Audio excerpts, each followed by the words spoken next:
Oke, diketik. Kemudian dicari ya. Maka muncullah apa yang kita cari. Kalau pakai kamera, filter kamera, siapa yang pernah pakai filter kamera? Saya. Nah, biasanya perempuan ya memakai filter kamera. Apa keunggulan dari filter kamera? Bikin cantik. Iya, bikin cantik. Yang tidak mulus menjadi mulus mukanya, yang bulat mukanya bisa berubah menjadi lonjong. Iya, biasanya yang ada jerawat di muka bisa membuat mulus. Iya, itu yang biasa dilakukan perempuan ya. Ya, filter kamera. Kalau Google Translate, siapa yang tahu yang namanya Google Translate? Oke, menerjemahkan bahasa. Siapa yang pernah pakai? Saya. Oke, pernah dipakai untuk menerjemahkan apa? Bahasa Inggris. Bahasa Inggris. Kalau kita? Oh, bahasa Inggris juga. Kalau kita? Sama, bahasa Inggris. Tidak ada bahasa lain selain bahasa Inggris dicari untuk Google Translate menerjemahkan. Hah? Bahasa Korea. Berarti penasaran dengan bahasa Korea. Jadi inilah pengantar untuk mata pelajaran kita pada hari ini. Jadi tujuan pembelajaran pada hari ini, kalian dapat menjelaskan arti dasar kecerdasan artifisial atau AI dan bisa mengidentifikasi penerapan AI dalam kehidupan sehari-hari. Jadi itu tujuan pembelajaran pada hari ini. Jadi kita mulai, Ibu mau putar video. Video ini saya putar dari link YouTube. Link YouTube, kemudian di video tersebut sebenarnya video luar negeri, berarti bahasa Inggris. Bagaimana caranya kita mengetahui apa yang dia sebutkan dalam bahasa Inggris? Kita memakai apa? Google Translate. Jadi di sini nanti Ibu terapkan video sudah berbahasa Indonesia, sudah ada arti bahasa Indonesia, kemudian dari link YouTube. Oke, jadi sekarang pahami dan lihat baik-baik ya.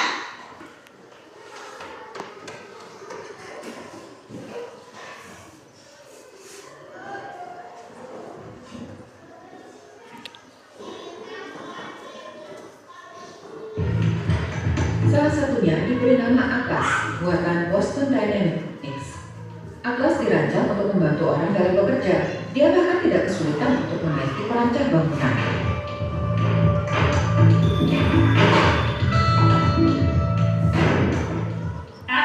Atlas mampu melakukan banyak gerakan dan kuat secara fisik, tapi dia tidak bisa bicara dan memberikan informasi.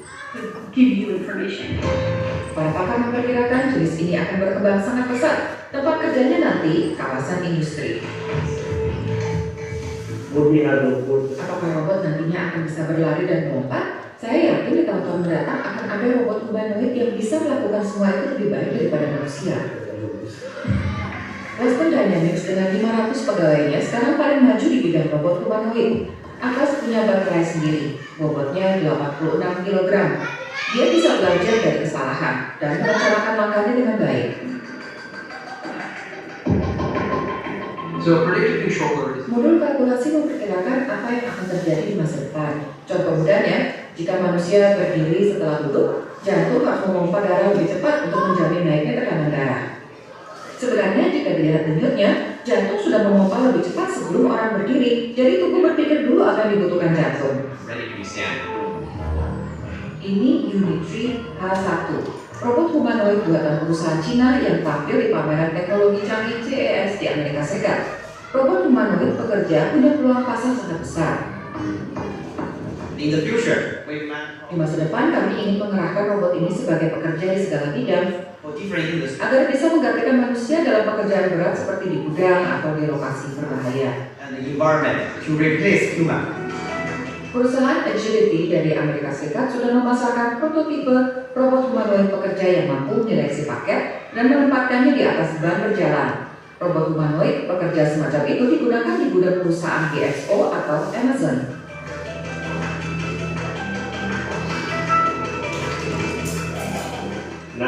Ini membedakan robot humanoid dan robot industri lainnya. Mereka bisa ditempatkan di tempat kerja yang sudah ada karena secara fisik mereka mirip manusia. Tesla juga sedang meracik robot humanoid bernama Optimus. Tapi kapan robot humanoid bisa berpikir dan menyelesaikan masalah? Itu belum terjawab.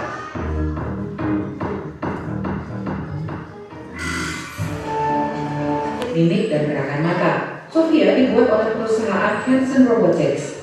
Robot ini punya piranti keras dan lunak sendiri, tapi kemampuan pikirannya diperluas lewat akses ke sebuah bank data intelijensia artifisial.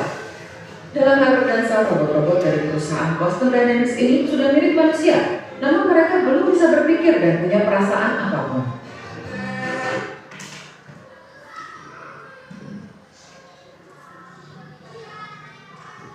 Oke, jadi itu tadi video tentang AI. Oke. Tadi video apa saja yang bisa dilihat di situ tadi? Robot. Apa yang dilakukan robot tadi? Bekerja.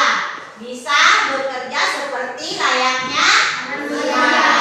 Seperti layaknya manusia. Kira-kira menurut kalian mesin kenapa bisa pintar? Jadi robot tadi termasuk dengan mesinnya, termasuk mesin. Jadi kira-kira kenapa bisa pintar?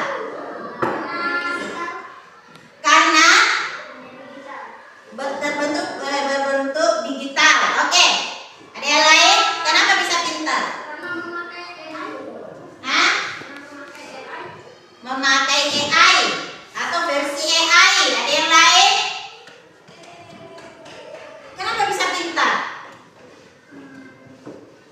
Nah, coba kenapa bisa pintar? Mesin bisa pintar atau robot yang tadi kalian lihat bisa berjalan, bisa melompat, atau bisa melakukan aktivitas seperti selayaknya manusia. Nah, kenapa kira-kira? Nah, itulah canggihnya digital sekarang ya. Canggih digital sekarang. Manusia bisa merancang mesin ataupun robot bisa melaksanakan aktivitas seperti manusia. Itulah canggihnya digital sekarang. Tambah bertambahnya zaman, maka semakin canggih teknologi. Semakin canggih teknologi. Itulah AI, contoh dari AI. Ya.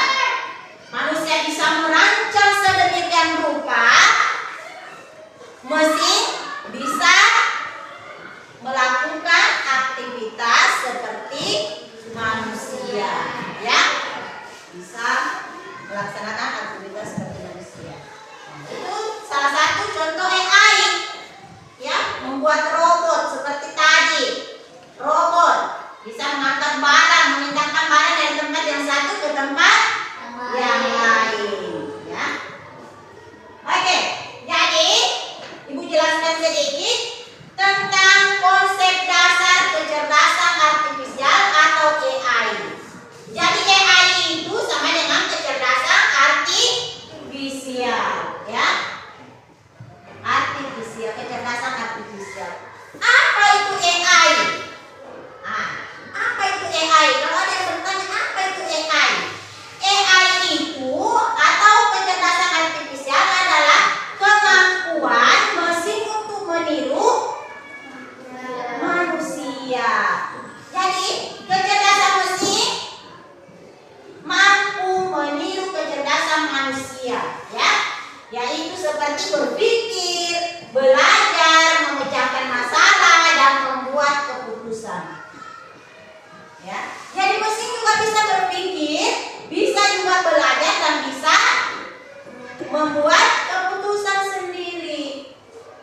Nah, tetapi dirancang oleh manusia. Itulah canggihnya teknologi. Nah, jadi itu yang dimaksud dengan AI.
memberikan apa yang kita minta atau sesuai dengan instruksi, ya.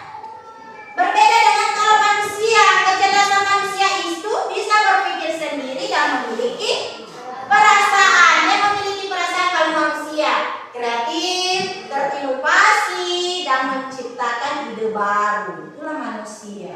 Kemudian yang kedua, AI itu belajar dari data dan program yang diberikan.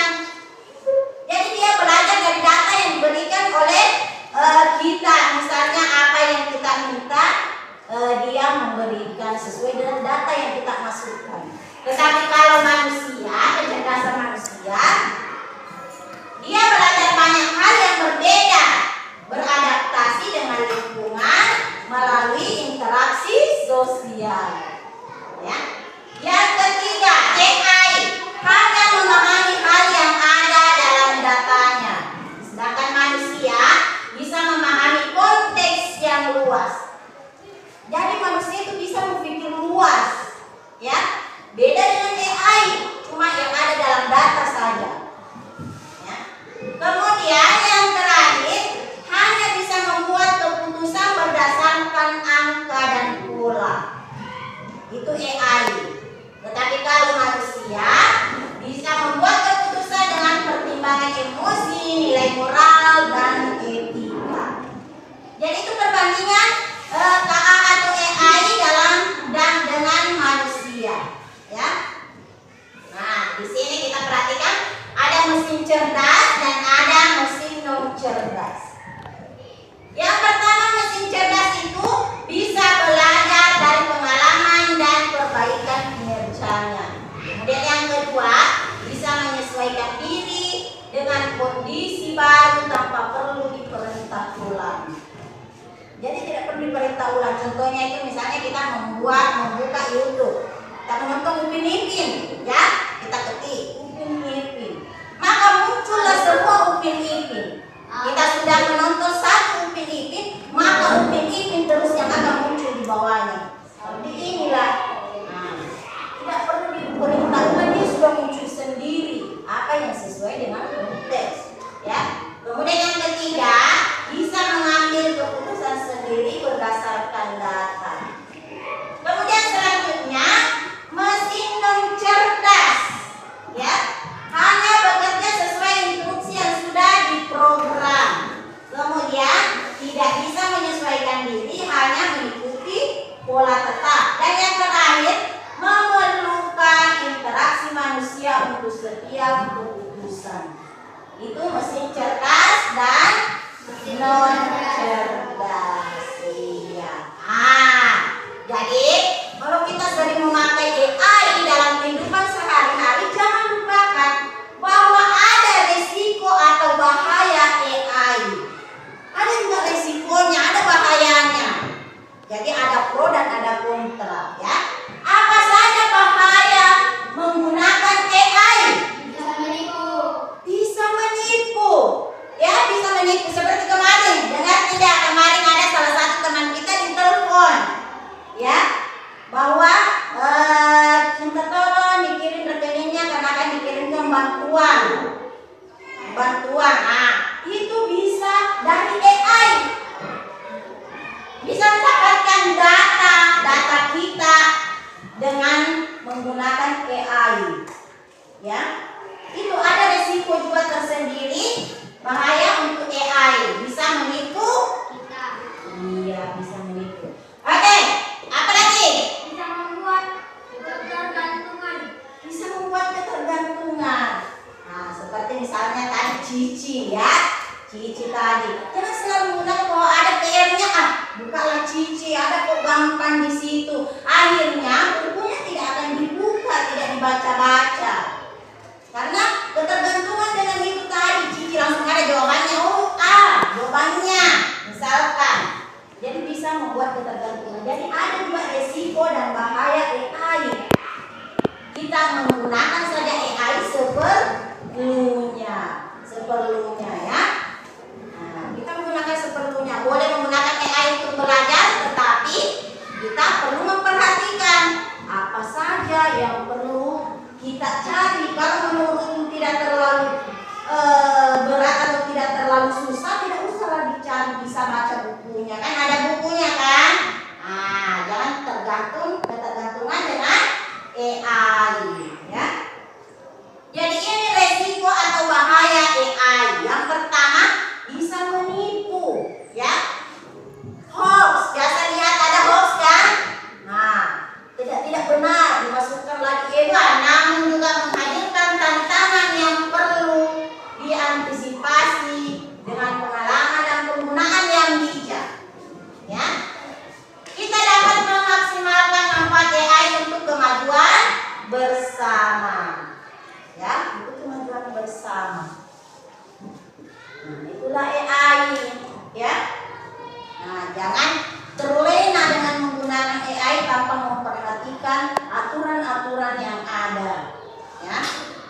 kita mengingat apa yang kita lakukan, maka harus kita pertanggungjawabkan. Jadi kalau misalnya kita pakai dengan tidak menggunakan etika, kita memakai untuk menipu, berarti kita harus mempertanggungjawabkan apa yang kita lakukan. Sudah paham kira-kira? Nah, apa itu AI? Iya, kecerdasan, mesin kecerdasan yang menggunakan teknologi AI, apa lagi? Meniru kecerdasannya. Kita membuat kelompok kecil saja, ada 4 orang, ada 5 orang, ya. Silakan.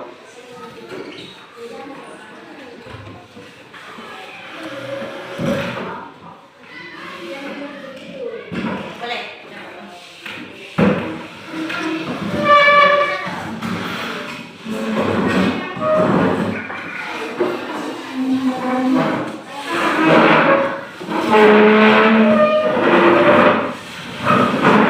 Ya.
Yang lain diperhatikan.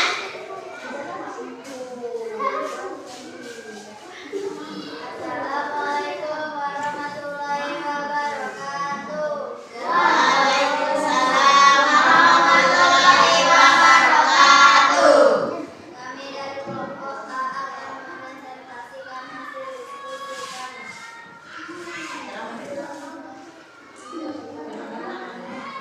Nama saya Naila, di samping kanan saya Niki, di samping kiri saya Iya. tuliskan 3 contoh AI yang pernah kamu lihat atau gunakan sehari-hari. Google, Cicip, dan YouTube. Menurut kalian apa manfaat AI bagi manusia?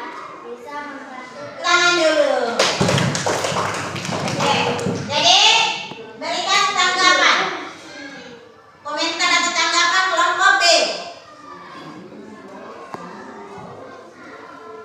apa yang terjadi ketika AI tidak digunakan dengan baik? Apa yang terjadi jika AI tidak digunakan dengan baik? Bagus. Pertanyaan yang bagus. Bisa menimbulkan masalah katanya. Masih ada? Kelompok B? Kelompok C?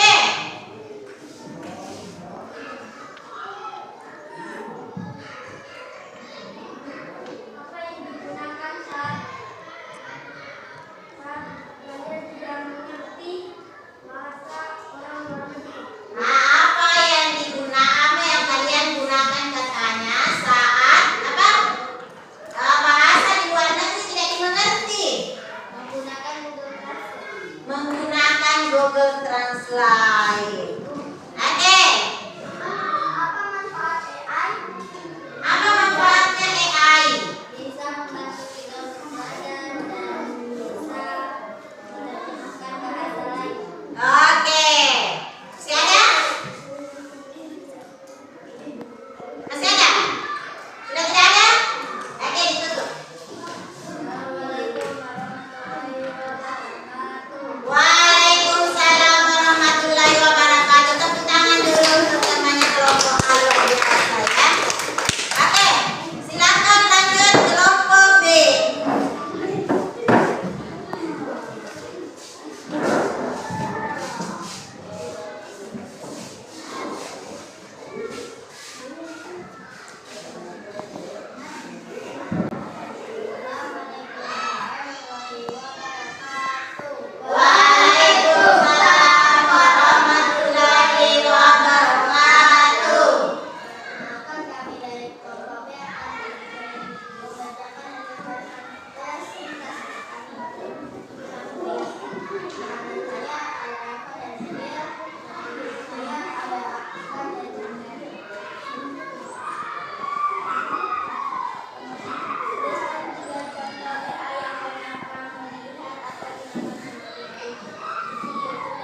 penipuan. Tanya puas? Jawabannya puas tidak? Kalau tidak, minta lagi jawaban.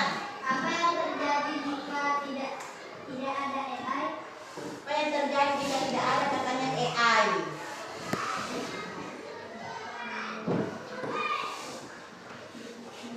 Bisa pengalaman.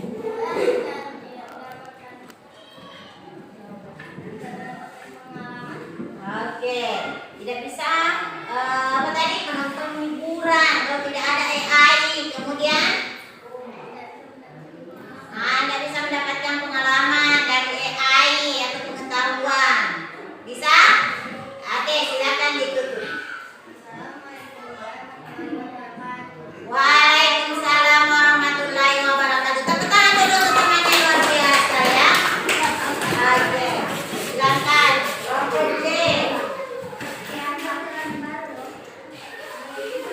Oke, diperhatikan yang lain ya, kelompok yang lain. Assalamualaikum warahmatullahi wabarakatuh. Waalaikumsalam warahmatullahi wabarakatuh. Saya akan mempresentasikan hasil diskusi saya. Nama kelompok C, anggota Nela Felicia Silman. Tuliskan 3 contoh AI yang pernah kamu lihat atau gunakan sehari-hari. Google, YouTube, Google Translate. Menurut kalian apa manfaat bagi AI bagi manusia? Bisa membantu pekerjaan manusia sehari-hari. Menurut kalian apa bahayanya jika AI telah digunakan dengan bijak? Bisa menipu, mencuri data. Buat gambar ilustrasi sederhana tentang AI membantu manusia. Hari ini guru memberikan tugas di rumah. Kata aku kesusahan. Saya memberikan oleh guru sehingga aku menggunakan Google Meet untuk menyelesaikan tugas tersebut. Oke, luar biasa. Tepuk tangan dulu. Nah, katanya kalau dikasih soal oleh guru PR, dia kesusahan menjawab soal sehingga dia memakai Google untuk membantu menyelesaikannya. Oke, silakan ada tanggapan atau pertanyaan? Oke. Nah, jadi mungkin itu kesusahan menjawab untuk teman-teman. Masih ada? Dari apa AI diciptakan? Dari mesin. Dari mesin. Luar biasa temannya. Masih ada? Hah? Sudah? Oke, kalau sudah silakan ditutup. Assalamualaikum warahmatullahi wabarakatuh. Waalaikumsalam warahmatullahi wabarakatuh untuk kelompok C. Sangat luar biasa ya. Jadi hasil kelompok A, B, dan C itu sangat luar biasa. Dikasih jempol ya. Tanggapan-tanggapan, pertanyaan dan jawaban itu sangat memuaskan. Oke, jadi tadi kita sudah belajar tentang AI. Ibu tanya ulang dulu, apa manfaat AI? Bisa mengerjakan PR. Oke, bisa mengerjakan PR. Apa lagi? Bisa membantu kita. Hah? Bisa membantu kita. Iya, apa lagi? Bisa membantu orang lain. Bisa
bekerja. Namanya dulu jangan lupa.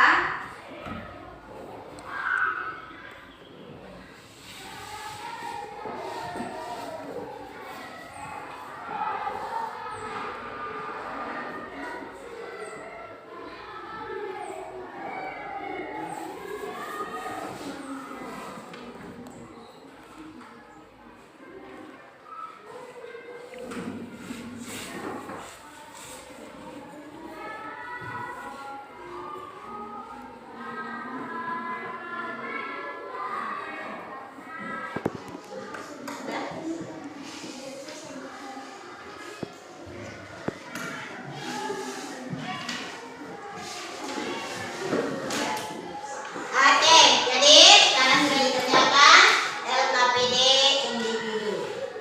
Jadi kesimpulan pelajaran pada hari ini adalah AI bisa membantu pekerjaan sehari-hari atau pekerjaan manusia.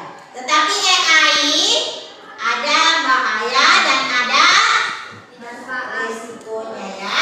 Bahayanya apa? Bisa menipu. Oke, bisa menipu. Jadi kita harus menggunakan AI, mempertimbangkan atau menggunakan etika ya untuk menggunakan AI. Jangan merasa gampang menggunakan AI sehingga asal semaunya saja, tidak dipertimbangkan ya. Tidak dipikirkan bahwa ini bermanfaat apa tidak ya, sehingga kadang menggunakan AI bisa menipu atau bisa menimbulkan hoax ya. Jadi ingat, menggunakan AI boleh, tapi seperlunya atau mempertimbangkan apa yang harus kita gunakan atau kita lakukan ya, seperti menonton YouTube. Nah, jadi janganlah menonton yang tidak ada manfaatnya, yang bisa merusak. Itu tidak usah ya. Kemudian kalau ada PR-nya jangan juga, karena gampang menggunakan AI sehingga setiap ada tugasnya atau PR-nya langsung saja buka Cici, buka Google, buka YouTube. Ya, tidak usah. Nanti dipakai mencari seperti itu kalau memang kesusahan atau memang tidak bisa menjawab pertanyaan. Ya, bisa dipahami tidak? Ya, jadi menggunakan AI harus mempertimbangkan